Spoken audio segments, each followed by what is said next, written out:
Oh, good Saturday morning to you, Christian Gokel. Glad to have you alongside here on ESPN Radio as we recap a huge night of high school football all around South Georgia. You had Ware County traveling up to Savannah to take on Benedictine in the return trip from Ware County's win back in 2020. And of course, the city championship. And that's where we have to start right off the bat with the winning head coach from Brunswick High, Sean Pinder, 2 years in a row, two classic games back to back. Coach, we really appreciate you taking the time this morning. I appreciate you having me on, Christian. Coach, 4 straight years of one score football. You guys are 2-2 in the past 4 years. This rivalry is about as even as it gets, but it has to feel good waking up knowing for another 365 days the city of Brunswick is blue. But absolutely. This game is always a passionate game. It's always a game full of high emotions, and you always get the absolute best of both teams. I mean, the atmosphere is electric. It's what you ask for in high school football. Again, an overtime win, a game-winning field goal there in overtime, Coach. But just with this rivalry, man, it's about as beautiful as a rivalry gets, right? It's red versus blue. It's a city. It's schools that are separated by about 3 miles. You've been around high school football. You've been around big-time college football. Where does this rivalry stack up for you and your experience? High school football, it's one of the best that I've been a part of, if not the best. I know like the Wintersville Classic in Valdosta and Lowndes is always really huge, but when you go back through the history and you watch it, I didn't even realize how even this is. This game is separated by two over 70, 76, 78 games played between the two schools. The win-loss record is only by, I think Brunswick's now up 2 games on them. It's incredible as far as it's what a rivalry is. It's the definition of it. Hey, Coach, 17-14 win overtime, and you kind of talking about it there in your post-game interview with Kevin Price with Glenn County Athletics. It maybe, according to you, shouldn't have been that close. Just some mistakes down the line and not able to put Glenn Academy to bed. And with a Rocky Hidalgo coach team, if you make too many mistakes down the line, eventually they're going to play catch up. Oh, absolutely. I mean, you go back to some of the teams that he's coached. The Richmond Hill game, for example, last year, this would have had a feel to me. Richmond Hill was dominating people, playing really good. Their offense scoring a lot of points, but they didn't score any offensive touchdowns in that game, and neither team. And they won. I mean, it's not the first time that Glenn has been in a position where they didn't have to score an offensive touchdown to win by playing great defense and playing great special teams and not making mistakes on offense. And we knew that's what we were up against, and we knew we had to play a really good, solid game. We had to control the clock and try to control the momentum, not give up big plays. Of course, they got one big play on us. Besides that, I think we did a good job of managing it. The only thing that we really lacked, Christian, was we had a lot of penalties against us that kill drives. I'm watching game film as we speak, and we had a ton of first downs. One of them, right there at the end in the overtime, we have a long game into the one that we get a call that I'm still trying to figure out where the call came from. I still haven't found it yet, and I'm watching end zone views. I'm watching other ones, but it was just so many calls that killed drives for us. And there's calls, Christian, can go either way. I guess they could, but I just don't. I don't see a lot of what was seen out there, and that killed a lot of our drives. Was playing from behind the sticks because of penalties. And Coach, a lot earlier in the year than this game is typically played, in the first region game for both of those teams. And you mentioned the penalties, a bunch of false starts. I know reading about it, both of you guys, you and Rocky, commenting about just the boneheaded mistakes, the 5-yard penalties that, yeah, they're 5 yards at the time, but then the situations they're in where you're on the goal line or you're trying to pick up a first down, just false starts and stuff you can control pre-snap really got both teams. Well, actually, that got more his team than ours. Yeah. It was false starts for him. It was big plays that could have called back for us. There was a lot of holding calls that happened on us. We got a holding call on a trap. I don't know how that's possible. But a holding call on a trap that brought back a big play. We had some sweeps, some quick screens, that went for really big yardage. And then some things that were obvious, like we had some block in the backs and stuff like that on special teams. We had a special team punt return that was an amazing punt return, and then we had there was an offset penalties on it. He had a false start, and I had a hit in the back, and they re-kicked it, and then we muffed the punt. The next they got the ball back, and it's just stuff like that. Just all the hitting yardage that we had that were or really don't have because of penalties. That's the stuff that we got to make sure that we don't happen again, and that's that's one of the reasons why it was as tight as it was. Well, you mentioned that play, the muff punt turns into a touchdown for Glenn Academy, and then they tie it up with a 2-point conversion, and you go to overtime. Your defense, the stand that they made, again, just the emotional whirlwind that is that game. I remember last year standing on the sideline where Glenn Academy scores on a reverse pass back to their running back. Caden Hutchinson, I believe, caught that pass and then flip it over, and you guys score a touchdown. And just the emotional roller coaster that's game. For your defense to stand up and make a goal line stand the way that they did, dealing with those emotions, what did that mean to you watching that on the sideline? Oh, I mean, it's awesome. But, that's our defense. They do that. I mean, they really do. They get after it, and they play really physical. And we practice every Monday, matter of fact. It's our tempo setter that we do. We put ourselves in goal line situations, offense and defense, and we go best on best. And you got one play to score. You got one play to score from the 10. You got one play to score from the 5, one from the 3, one from the 1. And we keep repeating that process. And sure enough, repeating that process and doing that stuff paid off. And our defense was ready when their back was against the wall. And great defensive stance team-wise, but it was led by Kayshawn Thomas making that stop. Hey, Coach, then you guys get the stop, and you just have to score. You got a sophomore there, and I know nothing makes a coach more nervous than the kicking game because just so many things can go wrong. But McLean Finneran goes out there, hits the game-winning field goal for you guys in the city championship. I mean, for a sophomore in Brunswick, Georgia, it literally doesn't get bigger than that. Oh, absolutely. I'm so proud of that kid. But, he without hesitation, and you just saw it, without hesitation, when he knew that we were going to set up, I told him the field goal team ready. We were going to run to get it on the hash. I knew he was going to be comfortable kicking from where he made a field goal once before, almost and about the same area.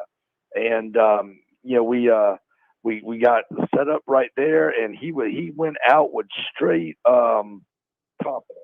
And then they called the timeout, and I put him out there, said, "Hey, go do your thing, get ready to rock and roll. You got this." And he went out there and he just believed that he was going to get it done, and the team believed in him. And again, we do a little circuit in practice that puts him in that situation right there, and he nails it in practice, and he brought it to the game, and he nailed it in the game. And I'll tell you this, Christian, too, I don't know of another young man that works as hard as that kid does on his craft. So this is definitely a thing, one of those things where hard work pays off. Well, I was going to say a lot of fans in the stands may be thinking, and this goes for everything, your third down decisions, your punting decisions, everything. Those decisions are made on Monday, Tuesday, Wednesday, and Thursday. They're not inherently made on Friday night. So that faith you had in him is something that you've seen developed over the past couple of years. Oh, yeah, especially with the way that kid's worked. And, yeah, not just during practices, but in the offseason as well. This kid works his butt off, and I don't mind at all putting him in a pressure situation as long as the kick is in his range.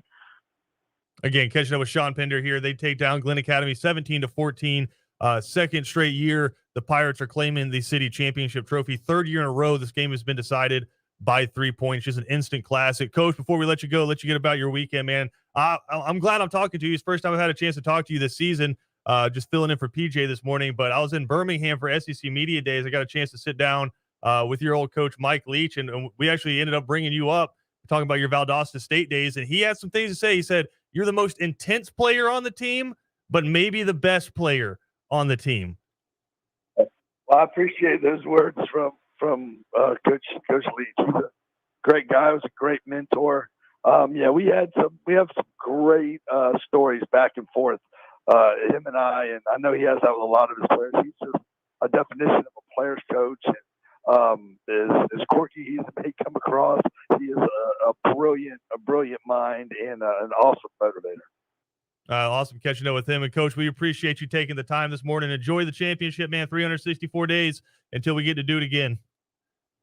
Absolutely. You take care, Christian. Again, Sean Pinder, kind enough to join us here on the High School Sports Roundup. When we come back, we'll get you some scores from around the counties and just some big time football games. Again, Benedictine got a big 49-42 win over Ware County. We'll dive into that one with the head coach of Benedictine, Danny Britt, when we come back right here on the High School Sports Roundup.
Welcome back into the high school sports roundup right here on ESPN Radio. Christian Gokel filling in for PJ Zuko this morning. Glad to have y'all hanging out. We get ready for a big day of college football while we recap what was a huge night of high school football around the state of Georgia. We still had some big non-region games going on and the start of region play for a lot of teams. A few quick scores for you. We'll get a full scoreboard coming up for you a little bit later in the show. Again, Brunswick takes down Glenn Academy 17-14 in overtime. Third straight year that has been a 3-point game. You had Pierce 17-0 over Fitzgerald. Pierce County gave up one first down in that game. Colquitt 53-7 over Northside Warner Robins. Appling takes down Wayne 41-7. Coffee 10-7 over Camden in a slugfest there down in Camden County. Again, we'll get you a full scoreboard update, but another, and maybe just the most absurd score line and box score and stat lines that you'll see from Friday night. Benedictine at home against Ware County takes down the Gators 49-42 in a back and forth affair. And to break it down with us, the head football coach from the Benedictine Cadets, Danny Britt. Coach, thanks for getting up early with us. Christian, yeah, no problem. I appreciate it, brother. Coach, as I mentioned, man, just a crazy back and forth affair. And I want to start here because I think it pretty much sums up the game as best we can. The first 2 minutes of the second half had 3 turnovers and 2 touchdowns, man. It was that kind of football game. Yeah, it definitely was. And you know what's so funny is as I'm up through the night and early this morning, kind of looking through social media, and a lot of people that were at the game were talking about how well the defense played, and then everybody else is going, how in the world can a score be 49-42? And you talk about the defense playing well, but it truly did. I felt like the defense really, really played well, and part of that's because you're playing such an incredible football team. They're going to score points. We knew that. It's like keeping a prize fighter from getting his shots. They're going to get them. Well, you mentioned it there, Coach. You have 2 guys that are going to be playing Division I football, and if all the rumors are true about UCF and the Big 12, you have 2 quarterbacks that are going to be playing for Power 5 teams, going head-to-head. Seniors, guys that have been doing it for a long time, guys that actually used to be teammates on a 7-on-7 team. So you knew coming into this when it had all the makings of an instant classic. Yeah, definitely. I mean, I kept expressing that to my kids all week is, this is going to be, and I kept just making the analogy with boxing, a huge, heavyweight championship type game. And that's what it ended up being, and just exchanging blows, and who could take that blow and then come back and counterpunch. And that's what we felt like we did. And for as outstanding as Thomas Castellanos was for them, he did have the 3 interceptions. And I want to dive into that here with you in a second. I think the guy that gave you the biggest problems was big number 5 back there, Cartavius Norton, the running back. He's listed at 5'11", 210 pounds for the Gators, but that is a large human being that's moving that fast. There's a difference. Actually, I heard Jason on a radio show, and he said he's 6 foot 215 now.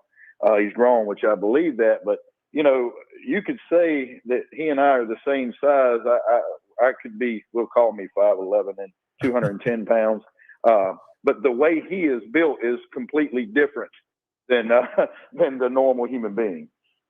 That just really had a big night on the ground. But, Coach, I thought the impressive thing that your defense was able to do, and you kind of see it, not just the players, but the coaches trying to fill out the offense in the first half, was there'd be a big play, but it really wasn't that backbreaker play, right? It was, for the most part, the drives that Ware County, where they were able to score, they had to drive the football. I think really one drive, the long, 65-yard touchdown run was the only big play like that. For the most part, you guys were able to keep them in front of you and wrap up and make tackles. Yeah, definitely. And that was another big part of the plan. Watching film, they just had all these, just really huge plays. And again, we kept saying they're too good. You're not going to completely shut out a team like this. So you're going to get them. You're going to have to just make them earn everything.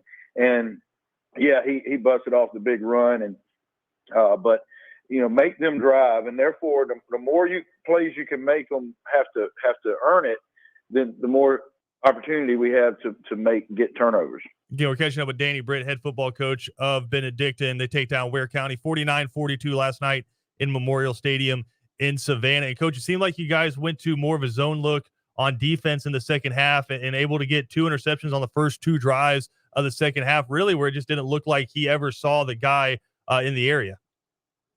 Yeah, definitely. We definitely ended up playing a lot of zone, and that's typically what we do. We try to mix up the type of zones we're playing, and then mix in some man. But the first interception, Justin Thomas, it looked like a bad throw, but it wasn't. He was trying to do the hole shot in our sink cover 2, which is a norm. You go between that safety and in that corner, and there's always going to be a gap there. Justin Thomas did a great job of baiting Castellanos. He sat on the short route and then immediately fell back onto the hole and got that pick. So what people would say, that was a bad decision on his part. It was a great job of Justin understanding the defense and baiting him into that. The next one with Sapp, he did a great job of dropping on the hook area, and then he went, and Castellanos actually looked him off. He looked at the flats, and Sapp took one step there and then fell back. So there was a lot of gamesmanship going on there between a bunch of D1 football players, to be honest with you. Well, yeah, another D1 football player and a guy a lot of people are paying attention to, and if they weren't, they are now. Holden Geriner, your quarterback, committed to Auburn, and we were talking about this coming into this one. I haven't seen him play better than I have to begin this season, and maybe the stats don't indicate it, but he hasn't been missing early this season. It's just been maybe just a little bit of trying to shake the rust off and get the offense rolling. It was on full display last night. He just looked so confident, so comfortable inside this offense, getting the teams in and out of plays, and 6 touchdowns, 3 through the air, 3 on the ground. I mean, that looked like the culmination of 4 years of work. Definitely, and Holden last night had the eye of the tiger, so to speak. You could just tell it was a little bit different mindset for him. I think part of it probably was going head to head with Castellanos, and he when he ran, he was running to score last night, which a lot of times he hasn't been, and he's been running. Okay, I'm going to pick up what I can. I'll get out of bounds or whatever. Last night it was a different mindset for him, and I'm very proud of him for that. And the team, certainly the offense, but I think the entire team rallied around that, and he did a great job, in everything that he was doing. Did you have a final number on his passing yards, or because I know we were talking, they maybe had broken his own record? I do not yet. I don't get this. Come on, from 1 a.m. to now, you haven't been able to sit there and chart all of his passing yards?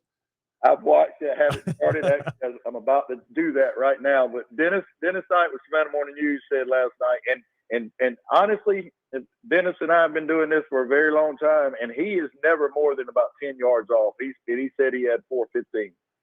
And 6 touchdowns, just an incredible performance. Coach, before we let you go, I just wanted to talk about that offensive philosophy, because I know you guys are over there with the Brainiacs on defense, just trying to come up with schemes to stop Castellanos, but more so than a scheme, it was a mindset on offense. It really felt like you guys just put the gas pedal to the floor and were going for it from the jump. Definitely, and that is Coach DePhillips and Coach Coleman. But I think our whole, the whole team's philosophy was that, and I said that actually that was what I said before the game, is that I asked the kids to just go play lights out. And if you mess up, you mess up. But don't not make a play because you're scared you may fail. Forget it. If you think you can get the pick, step in front and get the pick. And if you miss it and they catch it, so be it. And I said, we're going to do the same thing. I want the offensive coaches to make the calls to win, whatever that is, to score points. I want defense to sell out to go, get the Castellanos. I want, and I'm going to do the same thing with, going for it, faking punts, onside kicking, whatever it takes, we're going to do it. That's just going to be our mindset. I feel like that's where our team's at. And that's what's going to be best to lead this team. Well, Thursday night game coming up against Burke County and then diving into region play. Coach, we appreciate you taking the time this morning. If you're in Savannah, you'll be able to hear Danny Britt show coming up on Monday. We'll dive into this game some more and look at the rest of the season. Coach, we appreciate it, man. Look forward to talking to you. Yeah, thank you, Christian. Have a great Saturday.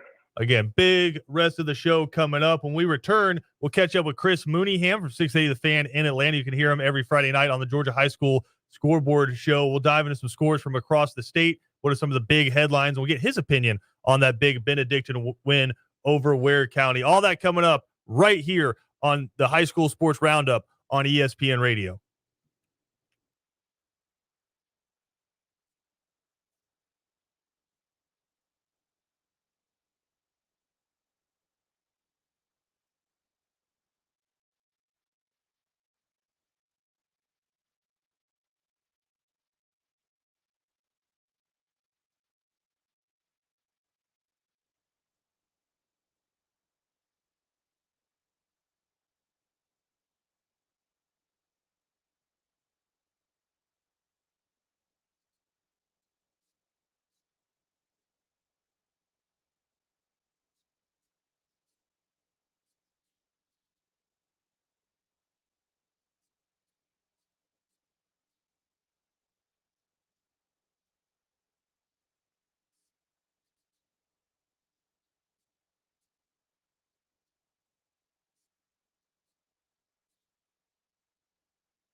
It is the high school sports roundup right here on ESPN Radio. Christian Gokel in for PJ Zuko this morning.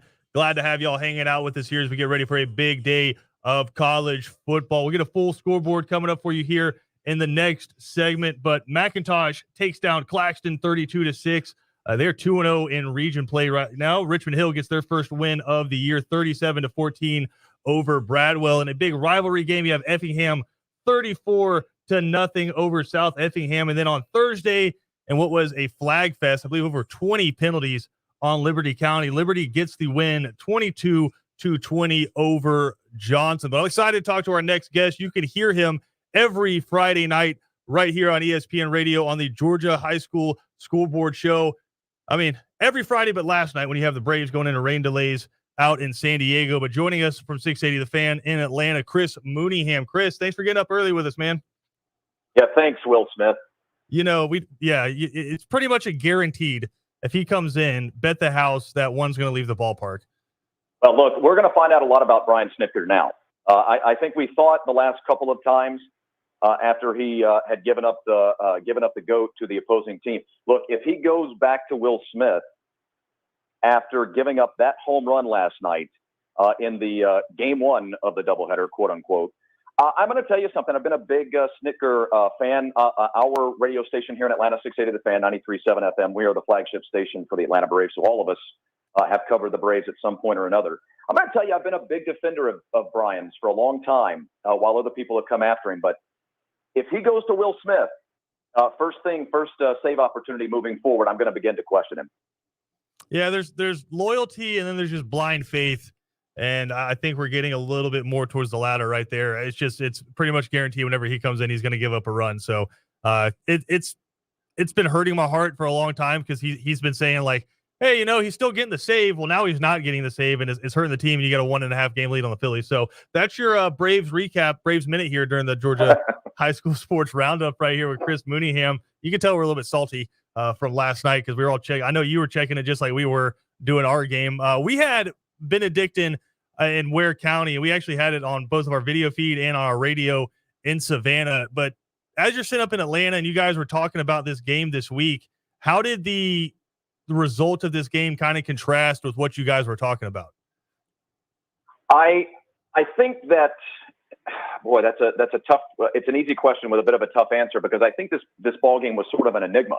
I don't know that anyone really had a great beat on how this game was going to unfold. I think most people expected it to be a high-scoring game, so the final score was not a big surprise. Maybe the turnovers for Castellanos was a bit of a surprise. I made a joke during the week with one colleague when I did a hit in Northeast Georgia, where I said he asked me about the ball game, and I said, "I'll tell you what, I think the over/under on Gariner and Castellanos' total offense maybe just shy of 1,000 yards. These guys are going to have big ball games, even though both teams have good defenses. And so the offensive production, not a big surprise. And I thought, obviously, I'm a big Benedictine guy, and I believed that they could win the football game. What were the numbers on Justin Thomas, by the way? I'm putting you on the spot there, but I haven't been able to find it. Do you know the numbers for Justin? We just had Danny Britt on the last segment. He has not gotten the stats together yet, but it was just a lot of – I know Zaquan Bryan went over 200 yards on the game. Justin Thomas was just a lot of 10 yards at a time. He did have one big catch down the sideline. I wouldn't be surprised if he was around 200 yards as well. Okay, so Brian, so they were able to run on them. That's the reason I bring it up, because that's going to be a big key for Ware County moving forward in this season. That'll be a big key for them, obviously, come postseason wise as well. As far as Benedictine goes, look, I think it solidifies a lot of the people who have supported the Cadets and said, look, they have 2 losses, sure, and their 2 wins were against North Oconee, who's down. Wayne County is surprisingly far down. Comparatively speaking, of course, but this goes a long way to showing that Benedictine is still, in my opinion, a tier 1 state championship contender. Yeah, I think if anything, and I've talked to Jason Strickland out of Ware, and we talked to Danny Britt about why they schedule these kind of games, and so they can kind of figure out, because it felt like a playoff game. You try to figure it out now before you get into region, which I think BC probably runs through their region, but Ware County has one of the tougher regions in the state. I think for Ware, you figured out a lot of stuff on Friday night going forward that you're going to have to use in what is a really tough region. Well, they got to, if they were giving up the rush yards that you mentioned, they're going to have to shore that up, because what is Coffey's base offense? What did Warner Robins do last night to Lee County? You see, that's the thing, is that Malcolm Brown and the cavalcade of Malcolm Brown at Warner Robins, and then the cavalcade of running backs that they have over at Coffey. If Ware County struggles to stop people from running the football, they're going to be in a little bit of trouble. And I look, it's the best region, in my opinion.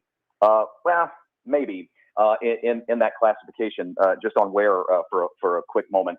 I mean, whomever finishes third in that region is still going to be a deep playoff run contender. Yeah, and I will say this about Justin Thomas. I believe it was 200 combined yards. So, yeah, he was able to get it done on the ground and through the air, and then Zaquan Bryan mostly through the air. But Glenn, from our numbers, was close to 200 yards on the ground as well. But to me, the story of that game was Garner, because he had 6 touchdowns, 3 quarterback sneaks, so you get 3 rushing touchdowns, but 3 touchdowns through the air. He breaks his own passing record with over 420 yards through the air. So, I mean, when you're looking at 4A, it's Jefferson and then BC, right?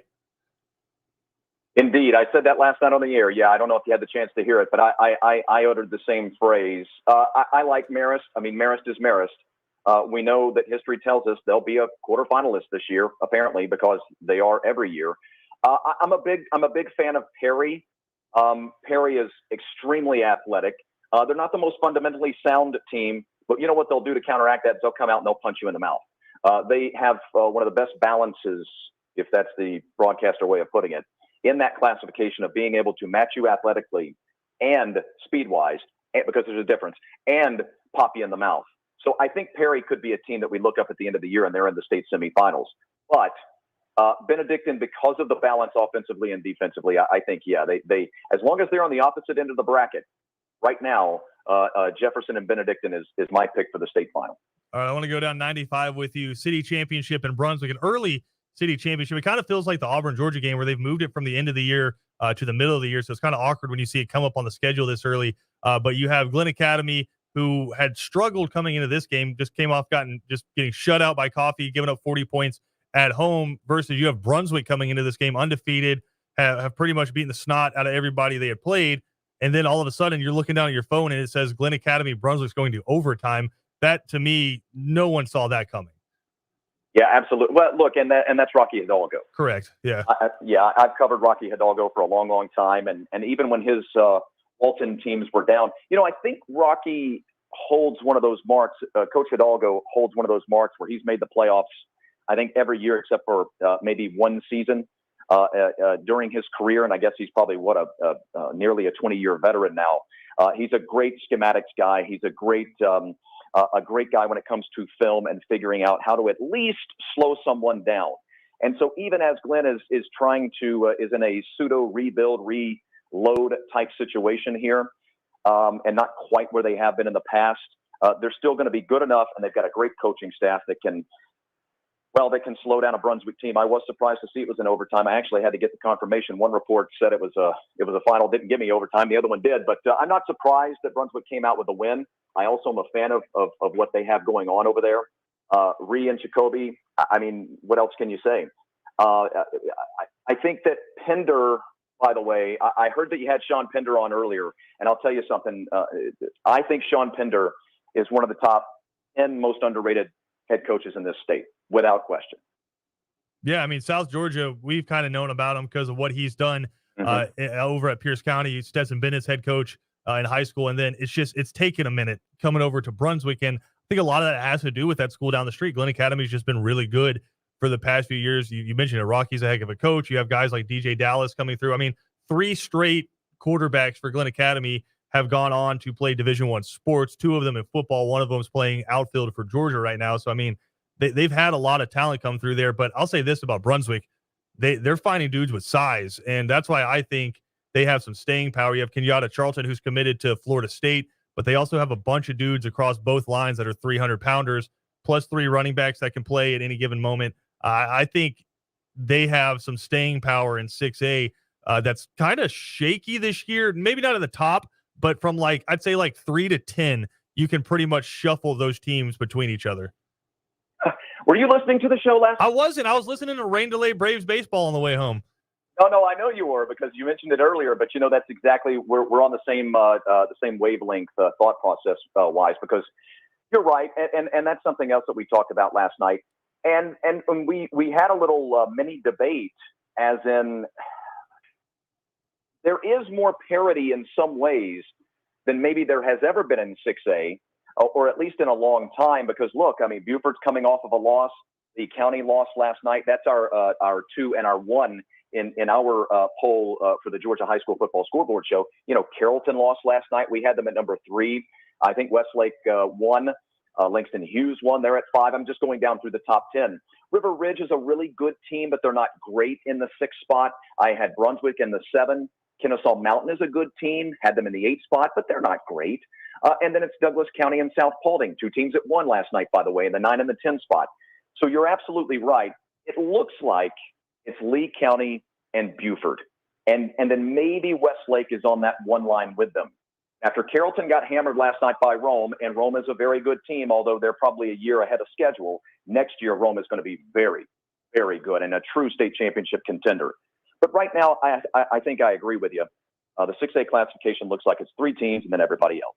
Yeah, we're catching up with Chris Mooneyham, 680 The Fan in Atlanta. You can hear him every Friday night right here on ESPN Radio, recapping the scores from around the state. But Chris, give us some of the bigger storylines you thought you saw from around the state this past Friday, because I think as you get into this time of year, it's really interesting because you're finishing up non-region and you have a lot of teams, especially in the big regions, kicking off region play.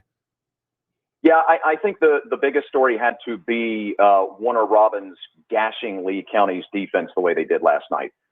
Tackling became optional in that second half.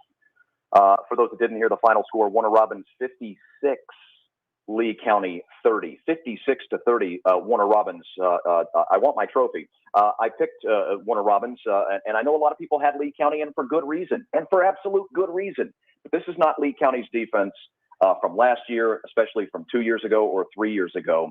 I think that says a lot about both of those teams. Lee County can be had. Buford would be the team they need to worry about as far as the run game goes because they were gashed on the ground last night. And then Warner Robins sends a notice that, hey, look, we're the best team in the 5A classification, and you're all chasing us. Staying in here in Metro Atlanta, just really, really quick. North Cobb putting 40 on North Gwinnett. Wow. It was really, really interesting.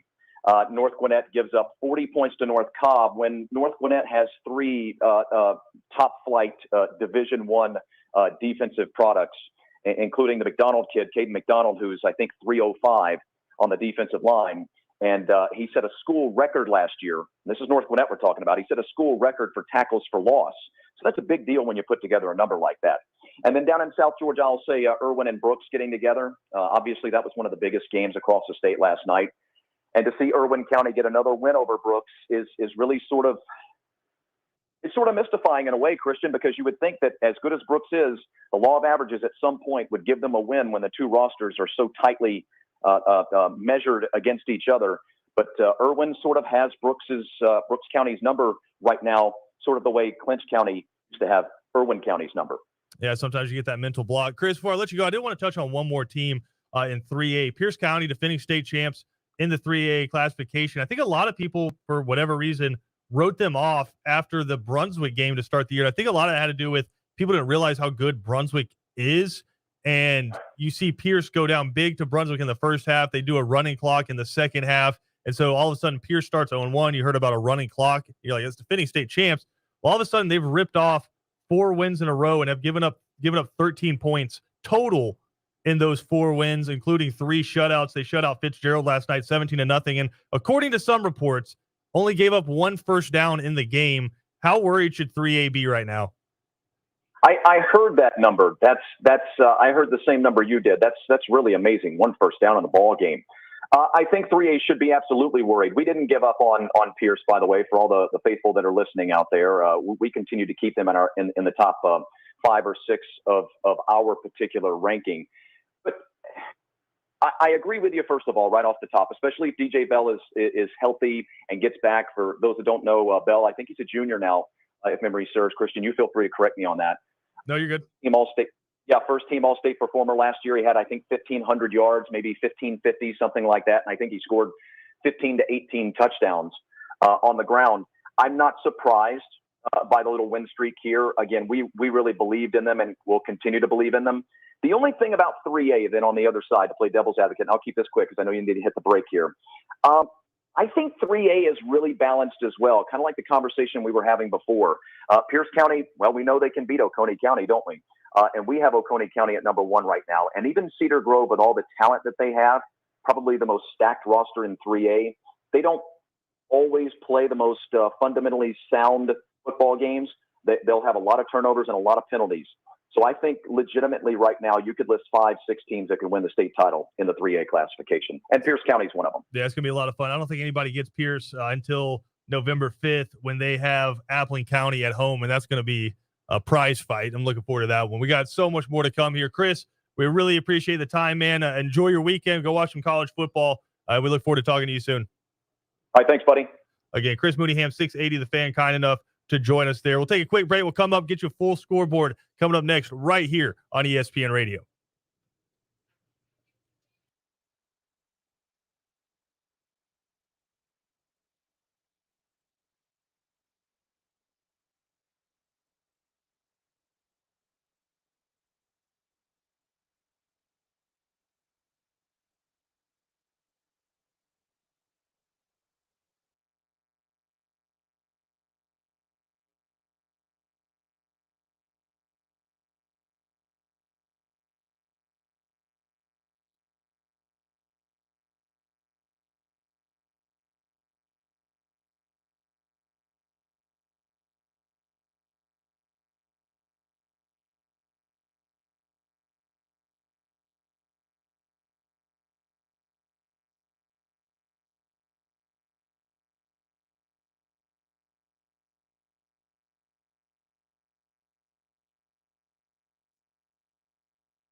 Christian Gokel here with the high school football scoreboard.